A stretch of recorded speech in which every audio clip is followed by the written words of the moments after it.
बादब्बा मुलाहिजा होशियार, दरबारे main in India में महाराज शेखर सुमन। ओ चुप है। आजम के पोते और मुगले आजम के खोते, तोते की तरह क्या परसों से वही फटा पुराना राग अलापे जा रहा है। मुलाहिजा होशियार, अरे महाराज का कपड़ा है? इसमें तो बटन ही नहीं, इधर से हुक टूटा हुआ है और मार ही गया हुआ है। सॉरी, माफ कीजिएगा दोस्तों, दरअसल कॉस्ट्यूम यानी पोशाक इंसान की अलग पहचान बनाती है। राजा, वजीर, कोतवाल, पोस्टमैन। हमारे दरबार में पोस्टमैन? अदब से कोर्निश करो, हम शहंशाह हैं।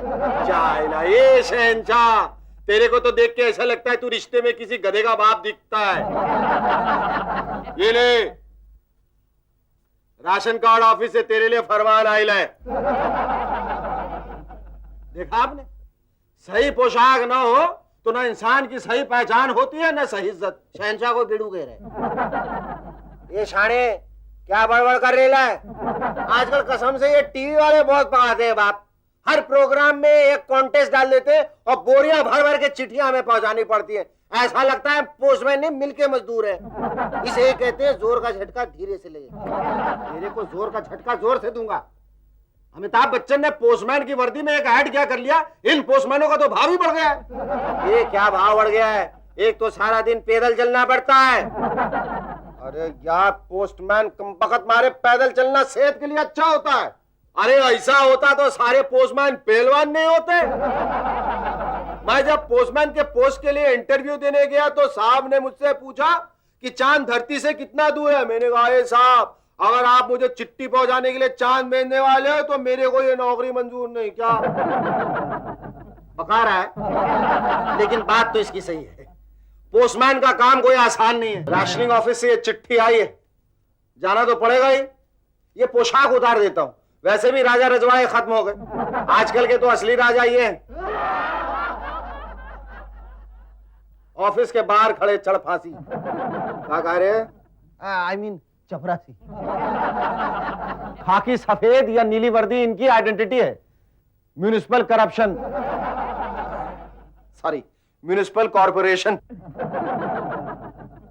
बोलने में बड़ी तकलीफ होती है। म्यूनिसिपल कॉर्पोरेशन के ऑफिस से नेताजी के ऑफिस तक हर दरवाजे पर स्टूल डाले बैठा चपरासी कहता है, अरे हमसे पंगा लेगा ना तो खैनी का माफिक मसल कर एक ही फूंक में उड़ा डालूंगा। ऐसा समझा ना? मैं लेटर लेके ऑफिस पहुंचा तो पूछने लगा, फाइल वाइल लाया का? फाइल तो समझाइए, वाइल क्या होता है? अरे पगलेट, फाइल तो ऑफिस के लिए होता है और वाइल जेब के लिए होता है। मैं क्यों वाइल दूं? मुझे तुम्हारे साहब ने लेटर देके बुलाया। ओह, लेटर देके बुलाया तो ठीक है, कल आना। पर मेरा काम बहुत अर्जेंट है। अरे अर्जेंट है, अर्जेंट है, अर्जेंट है तो हफ्ते भर बाद आना। और सुनो, उससे भी ज्यादा अर्जेंट है तो महीने भर बाद आना। अरे चल खदेरन के माय, अरे राशनिंग ऑफिस में कुछ कमाई नहीं है भाई। हम एक बहुत बड़ा कंपनी में बड़ा साहब का चपरासी था, लेकिन उधर एक पंगा हो गया। एक दिन जो है ना, हमारा बॉस अपने सेक्रेटरी को लेकर खाना खाने के लिए लंच पे ले गया। पीछे से उसकी जनानी मेहरारू आ गई। अब हम उसको चिन्ह नहीं करते थे। हमसे आके पूछने लगे, कहाँ गया है तुम्हारा बॉस? तो हम कह दिया कि हमारा बॉस अपने बीवी को लेकर लंच पे गया है। आप कौन? ले भैया, हमरे नौकरी गई। अरे मेरे बाप, मेरे भाई, मेरे दोस्त, मेरे राशन कार्ड का कुछ करना प्लीज। दलवा में कुछ काला बाटे है। ए हो इतना मीठा मीठा मत बोलो, हमरा के डायबिटीज हो जाए। डोमिसाइल सर्टिफिकेट लेके आ, फिर तुम्हारा राशन कार्ड बनेगा। Domicile certificate? Oh my God, domicile certificate तो अपना दोस्त एडवोकेट मक्खन ही दिलवा सकता है। मक्खन तो अपना यार है, अपनी सोसाइटी में रहता है। पर सोसाइटी में घुसाई था कि हमारे गुरखे वॉचमैन ने सलाम ठोका। ओ सलाम साहब। सलाम सलाम, कैसे हो कांचा? How are you? ओ बहुत फाइन है साहब, बहुत फाइन है। अरे वाह वाह वाह वाह वाह, कांचा तुम तो अंग्रेजी भी जानते हो। हाँ साहब, मैंने अंग्रेजी के 8 पाठ पढ़े। यानी तुम अंग्रेजी बोल सकते हो? जी साहब, उसके साथ बोल सकता है जिसने अंग्रेजी का 7 पाठ पढ़े। हमारे गुरखे को अंग्रेजी सीखने की धुन क्यों सवार हुई, इसका भी एक किस्सा है। एक बार वो एक अंग्रेज के बंगले की चौकीदारी के लिए इंटरव्यू देने जा रहा था। उसने अपने दोस्त से पूछा, यार मुझे तो अंग्रेजी आती नहीं, फिर मैं इंटरव्यू क्या दूंगा। दोस्त ने उसे समझाया इसमें क्या बड़ी बात है, अंग्रेज तुमसे 3 सवाल करेगा। पहला, व्हाट्स योर एज, यानी तुम्हारी उम्र क्या है, तो बोलना 30 इयर्स। फिर पूछेगा योर एक्सपीरियंस यानी तजुर्बा, तो बोलना 2 इयर्स। आखिर में पूछेगा हिंदी जानते हो या इंग्लिश, तो कहना बोथ सर यानी दोनों। गुरखे ने तीनों जवाब रट लिए। इंटरव्यू के लिए पहुंचा तो अंग्रेज ने पूछा व्हाट्स योर एक्सपीरियंस। गुरखा बोला 40 इयर्स। अंग्रेज ने चौंक कर उसे ऊपर से नीचे तक देखा और पूछा व्हाट इज योर एज, बोला 2 इयर्स। अंग्रेज खुंदक खा गया, कहने लगा I don't quite seem to understand who is mad, you or I. Gurkha बोला बोथ सर। ओहो, मक्खन निकल जाएगा। कांचा, टाइम क्या हुआ, मेरी घड़ी चल नहीं रही है। ओ घोड़ी कैसा चलेगा साहब, घोड़ी को तो आपने हाथ से बांध के रखा है। एक बार उसको खुला छोड़ो फिर देखो कैसा चलेगा।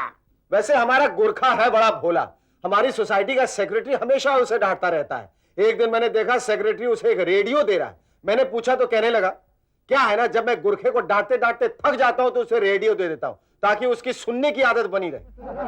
बेचारा गुरखा। ओ साहब जी, आपको छोड़कर कोई भी मेरे से प्यार से बात नहीं करता साहब जी। तुम्हारी बीवी तो तुमसे प्यार से बात करती है। और करती है साहब, करती है, पर सिर्फ पगार वाले दिन। मुझे भी तुमसे शिकायत है, रात के 12 बजे के बाद मुझे अपने बेडरूम में तुम्हारी बाहर से आती आवाज सुनाई नहीं देती।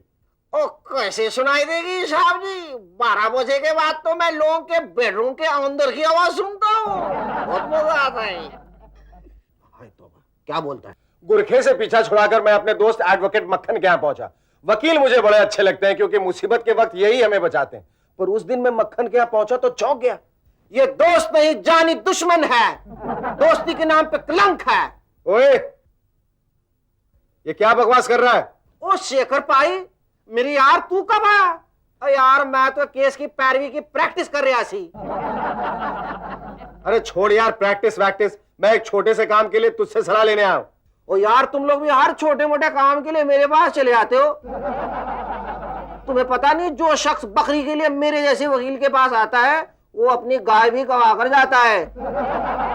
क्या बात है, तेरा मूड कुछ उखड़ा उखड़ा सा लग रहा है, भाभी से झगड़ा हो गया क्या? यार सवेरे से मेरे पीछे पई है, नई क्रॉकरी चाहिए, फर्नीचर चाहिए, मेरे को घर रेनोवेट करके नया बनाना है। मैंने कहा पागवाने, एक डिवोर्स का केस हाथ में आया है, उनका घर टूटेगा तो तू अपना बना लेना। शेखर भाई, बचपन में जब मेरी माँ मेरे पिताजी को पैसे के लिए तंग करती थी तो मेरी बड़ी इच्छा होती थी कि मैं डाकू बन जाऊं और लोगों को लूट लूट के खूब पैसा कमाऊं। चलो वकील बनकर तुम्हारी ये इच्छा तो पूरी हो गई। सॉरी यार, मैं तो मजाक कर रहा हूँ। और बकवास बंद कर खोतिया और अपना काम बता। मुझे एक डोमिसाइल सर्टिफिकेट चाहिए यार। और डोमिसाइल सर्टिफिकेट के लिए बर्थ सर्टिफिकेट चाहिए। अब यार मैं बर्थ सर्टिफिकेट लेने पटना जाऊं क्या? तू इस तरह कर, डॉक्टर किलर करके क्लिनिक चला जा, वो तुझे यहीं का बर्थ सर्टिफिकेट बनवा कर दे देगा। मगर ये तो झूठ बात है। अरे तो क्या हुआ यार, तू काला कोट पहन के ऐसा सफेद झूठ बुलवाएगा तो जरूर काला कौआ काटेगा। बचपन में मेरी ख्वाहिश थी कि मैं बड़ा होकर रेलवे का टीसी बन जाऊं और रोज रेलवे में सफर करूं, यहां से वहां से वहां, रेलगाड़ी। वो सपना तो पूरा नहीं हुआ, पर आज ये ड्रेस पहन के मैं अपनी ख्वाहिश पूरी कर रहा हूं। आखिर बर्थ सर्टिफिकेट लेने मुझे ट्रेन से पटना जाना पड़ा। ट्रेन में टीसी महोदय ने एक यात्री का टिकट देके कहा, अरे आपका टिकट तो दिल्ली का है पर ट्रेन पटना जा रही है। यात्री बोला, तो ये बात हमसे नहीं ड्राइवर से कहिए ना। पटना पहुंचने के बाद मैं अपने मामा से मिलने उनके गांव बस में रवाना हुआ। परेशान मत होइए, बस का फील देने के लिए मैंने ये वर्दी बदल ली है। मैंने कहा था ना, वर्दी से ही आदमी की पहचान बनती है। एक तो गांव की बसें सुभान अल्लाह होती हैं, उस पर मुझे बैठने के लिए जगह नहीं मिली तो मैं सीटों में बीचों बीच खड़ा हो गया। ड्राइवर कोई बड़ा ही अनाड़ी था, धाड़ से ब्रेक लगाए तो मैं झटके से पीछे पहुंच गया, फिर फर्स्ट गियर लगाए तो ऐसा झटका लगे कि मैं फिर अपने आप लड़खड़ाता आगे आ जाऊं। इसी तरह आगे पीछे करते करते मैं गांव पहुंचा। तभी कंडक्टर ने पूछा, बाबूजी आपने टिकट लिया? मैंने कहा, कैसा टिकट, मैं तो रास्ते भर चलता आया हूं। खैर साहब, बर्थ सर्टिफिकेट बनवा के जब मैं बंबई पहुंचा तो देखा यहाँ बीएसटी के बस में महिला कंडक्टर टिकट काट रही। ड्राइवर मुझसे कहने लगा, अब तक तो घर ही औरत के इशारे पर चलाते थे, अब बस भी औरत के इशारे पर चलाने पड़ेगी। टिन घंटी बजाई तो बस चालू करो, टिन घंटी बजाई तो बस रोको। जैसे तैसे मेरा राशन कार्ड बन गया, पर पटना के जिस हॉस्पिटल में मैं बर्थ सर्टिफिकेट लेने गया, वहां की नर्स परमिंदर मुझे नहीं भूलती। हाय परविंदर। हाय, मेरा नाम परविंदर है जी। परविंदर कौन? पता नहीं सब हमें सिस्टर क्यों कहते हैं। एक बड़े आदमी ने अपनी तीमारदारी के लिए मुझे अपने घर पे रखा। एक दिन सुना उनकी बीवी अपनी सहेली से कह रही थी, मेरे पति की तबीयत खराब है ना, इसलिए रात भर जागना पड़ता है। सहेली ने कहा, रात भर जागने की क्या जरूरत है, पति की सेवा के लिए नर्स रख लो। बीवी बोली, नर्स रखी है इसलिए तो जागना पड़ता है। अब बताइए जी, मैं खूबसूरत हूँ, इसमें मेरा क्या दोष है? बताइए ना। उस दिन मैंने डॉक्टर साहब से कहा, डॉक्टर साहब, मैं जब भी 13 नंबर बेड वाले नौजवान की नब्ज देखती हूँ ना, उसके दिल की धड़कन बढ़ जाती है। डॉक्टर साहब कहने लगे, उस नौजवान की नब्ज पकड़ने से पहले उसकी आंख पे पट्टी बांध दिया करो। अब बताइए जी, मैं खूबसूरत हूँ, इसमें मेरा क्या दोष है? सच्ची वो डॉक्टर साहब बड़े खराब निकले, मुझे नौकरी से निकाल दिया। मैंने पूछा, हाय क्या हुआ? बोले, तुम्हारी वजह से मेरे धंधे पे असर हो रहा है। मैंने कई मरीजों को तुमसे एक कहते सुना था कि तुम्हारी एक मुस्कुराहट से हमारी सारी बीमारी दूर हो जाती है। अब बताओ जी, मैं खूबसूरत, इसमें मेरा क्या दोष है?